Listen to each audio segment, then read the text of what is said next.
It's the Health in the Real World podcast. It's time to start the show with Chris Janke as your host. Here to give you everything that you need when it comes to fitness strategies. We keep it simple and easy. It's your roadmap to get healthy. You don't need equipment and you don't need a gym.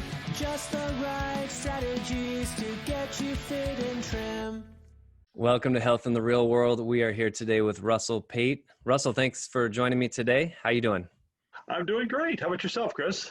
I'm doing fantastic. Thank you so much for being here. This is your second time here on the podcast, in addition to the time where I went to your business. So we've had a lot of conversations in the last couple of months. So it's good to see you again. Sure. Thanks for having me. So for people who maybe haven't seen the first episode, give a quick introduction as far as who you are and what you do for health and people's feet.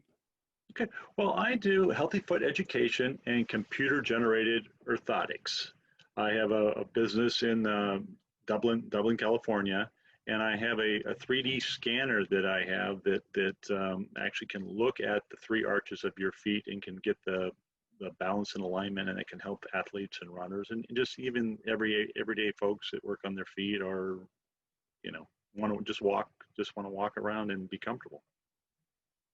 And for those of you watching who didn't know that you actually have three arches in your feet, and this is something that's great. Again, I went into Russell's place and he helped kind of educate me on what those arches should look like, where mine were in relation to where they should be. Russell's clinic or you call it clinic, studio? What do you call it? Clinic. Russell's clinic is fantastic. Again, Dublin, California. If you guys are anywhere in or near the Bay Area, I highly recommend that. And the Shoe Doctor is the official sponsor of today's episode. So again, thank you, Russell, for joining us. Today, we want to talk specifically about preventing injuries. And, from my work as a trainer, I can sort of like give the little leeway into this is, Sure. Everything we do starts from our feet. And running, walking, squatting, even a bicep curl that seems unrelated to your feet is affected by your feet. So that's why I love talking about this, because the body's all connected. So let's get you in the conversation. What are, let's say, the two or three main things you'd talk to people about as far as preventing injuries? Well, thanks. Actually, that's a great lead in, Chris, because that's really how I always approach it, and having people really look at their feet. Most people don't really look at their feet and really don't consider that. And how I like to look at it is when you're beginning to work out or preventing injuries, it's like going on a road trip. If you were going to go on a road trip, you'd get your tires checked, you get your brake fluid checked, you get the oil checked, and people really don't take starting to work out seriously and really looking at their body. And what you were saying there is that you may have no problems with your feet, but it could be affecting your knees, your hips, your back, all the way up. And the thing that ends up happening when you start working out, you may not feel it, but the whole kind of goal is to push ourselves further and further and further. And when I was in Hawaii, I worked with a lot of, training people, getting ready to do a marathon. And I know everyone's not training to do a marathon, but I think it's a good kind of example that you kind of want to build up and you're doing, more and more. So let's get down to the two things. So the things that I would really, first I'd recommend looking at your shoes. Your shoes are so critical. And a lot of times people are wearing wore out shoes. They may not be the right shoes for the sport that they're doing. And I used to not really take shoes all that seriously until I really got into this, that there is a difference between shoes. If you're doing tennis compared to running, it's a different motion. And so you can have a different shoes, and if you're doing cross training or different thing, and different classes. So you want to have a shoe, and then the thing that when you're looking at shoes, there's this big trend that's going on right now with these squishy shoes. Everybody wants to be soft and absorb shock, and what ends up happening though is that that ends up putting you on like a trampoline. You're kind of, moving around, or on a bed, and so what that does is creates a lot of strain, and really could actually end up causing injuries just from your shoes. And so, and I'll get into, later into kind of what people can do, to actually, check their shoes. So that's the first part, is you want to make sure you have the right shoes, for your activity. The second thing, and this goes a little bit more for people that are actually, in the Bay Area, but, being able to actually come in and get the 3D foot scan, that you came into my office to do. That's really invaluable to really do. It's just, I would, say it's just like going in and get your balance and alignment of your car checked. You had it done. I mean, what was your experience? What did you find when we did it for you? I found it was fascinating. Again, going back to the 3 arches that we were talking about earlier. As long as I've been a trainer, I've known there's 3 arches in the feet, and I know what they should look like. I know what they look like in the anatomy books. And you showed me, I love how you did this. First I stood there, I'm just standing regular. I'm not forcing anything, and seeing what those little pegs that are sticking up and what they look like. And right away I looked at that and I thought, that doesn't look like the anatomy book. And I know I've told you this in your clinic, and then also in the last podcast, that I'm convinced that all of my back trouble that I had when I was a teenager stems from my feet. I even when I was a kid, 4 or 5 years old, I have pictures of me, and you can tell my feet are extremely flat. I have very collapsed arches, and I was always knock-kneed, pronated. And then had back pain from 13 to 23 years old. And seeing that in 3 dimensions, and just like looking at it, almost like pulling myself out of my body and seeing what my feet are doing when they contact the ground, was fascinating. And then the next step, which was very cool, was how you got in there and manipulated, and you're like, okay, this is where it should be. This is where this should be. This is where that should be. And then looking at that and how the pegs were coming up and seeing the 3D model of that foot, and immediately knowing in my head that, okay, light bulb, right? If my foot struck the ground like that, my back would never hurt again. There's no doubt in my mind that was the cause and effect when I was 13 years old to my back. So it's awesome stuff. I wanted to actually, that's a good segue into my next question for you about injury. Okay. Is detail a little bit what does that cause and effect look like? So you have somebody who has messed up feet, maybe they're pronated like I was, or maybe they're supinated, or 1 or 2 of their arches are collapsed. What is the step-by-step from that to maybe back pain or knee pain or even neck pain, something that is to a lot of people maybe seemingly completely unrelated, right? How can my neck hurt because of my feet? But what is like kind of the step-by-step process in a little more detail that might look like? Okay. All right. I'll see if I can do this without. Normally, when I talk about this, I have a diagram. Okay, got it. So we'll visualize. Everybody, close your eyes and imagine. So if you visualize it, so I'll see how good I am at doing this. So if you're looking at your feet, if your feet are balanced, okay.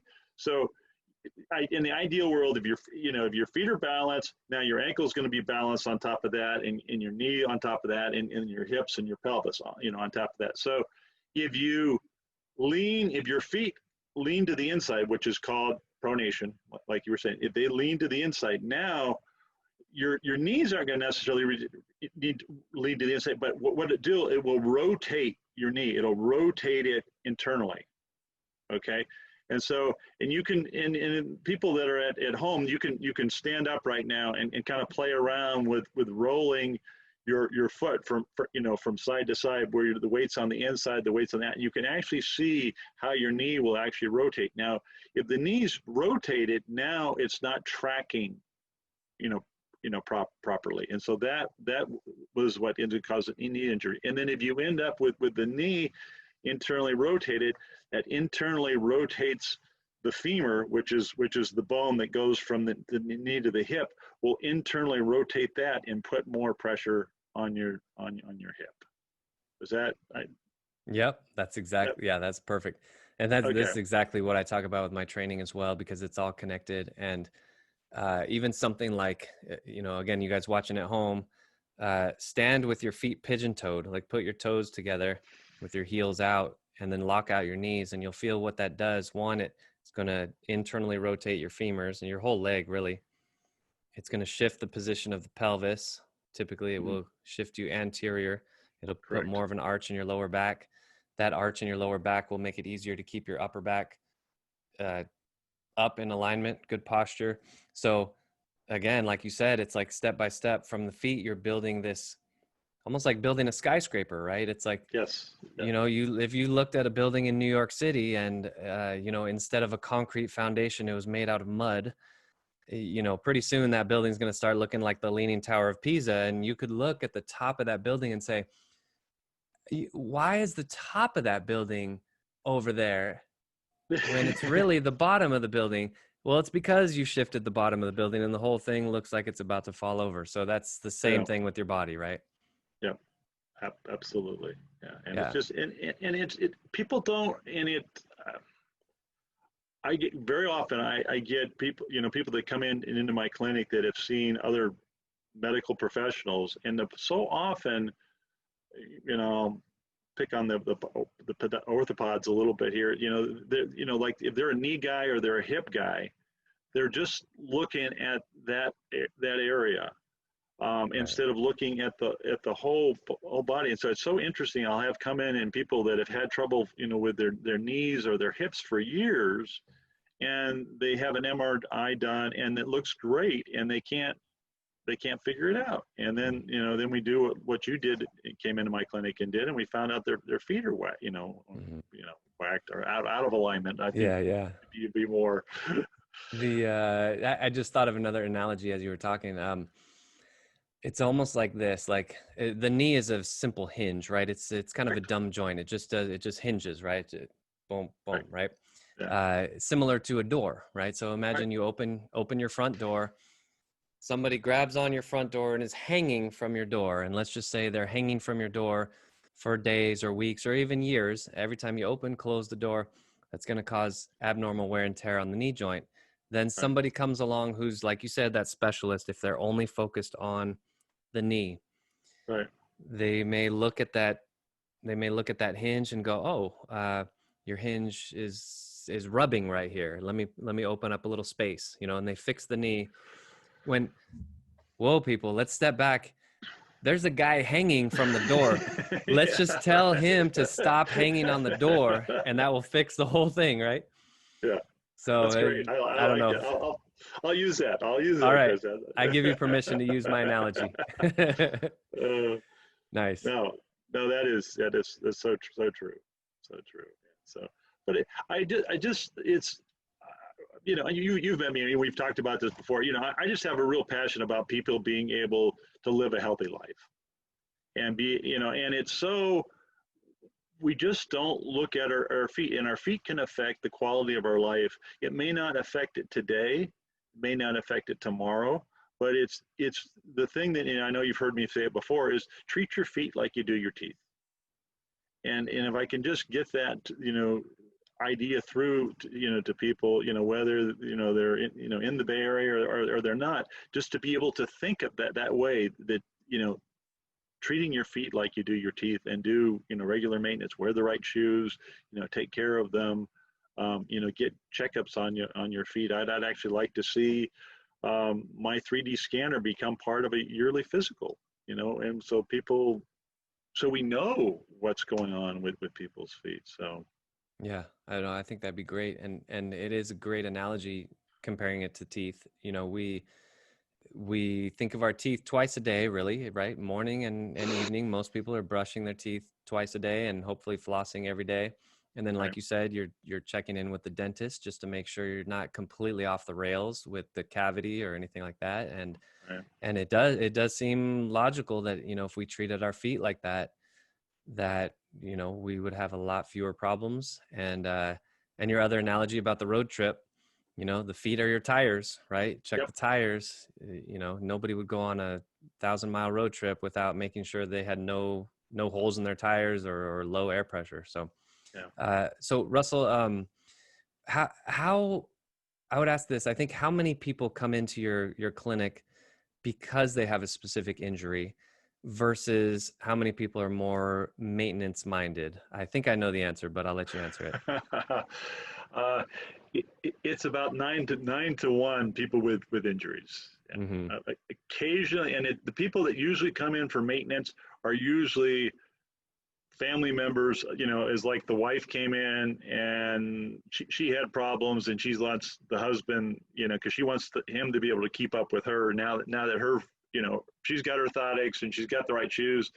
She's ready to go, and now he's kind of lagging behind. It's like, and so but it's very slim. I'd love to have it to be a bigger ratio, and when people come in, just like you did, Chris, if people come in and we do the standing and sitting scans, and those should be very similar if they're if someone has healthy feet, and if they are, I will tell people, hey, you really don't need orthotics. You've got healthy feet, so it's kind of like going to the dentist.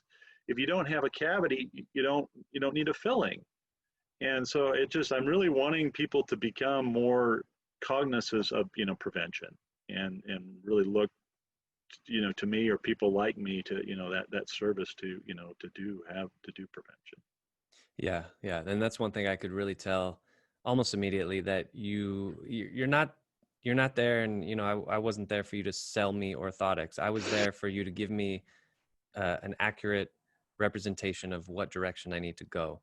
And you literally told me exactly what I knew you were going to say. I'm like, oh man, he's going to find all kinds of stuff, because I knew, like you say, I have my feet on the measuring device, right? And when you have no weight on your feet, the feet don't have that burden, and the arches won't collapse. Right. And then as soon as I stand up, it's like from here to, and they just flatten out. Right. So, absolutely, that's a great test. So Russell, we're running right up to the end of the episode. I really appreciate you again coming back and getting to talk about injuries and the feet and everything. How would you kind of summarize, what kind of final thoughts would you like to leave us with?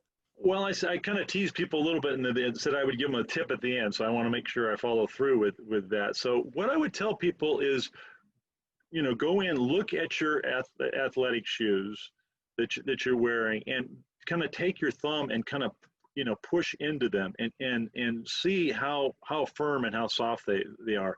And really what we're looking for, it's actually better to have it kind of equally firm on both sides. So especially in a running shoe, you may find on the big toe side of the shoe may be much softer, much firmer than the one on the little toe side.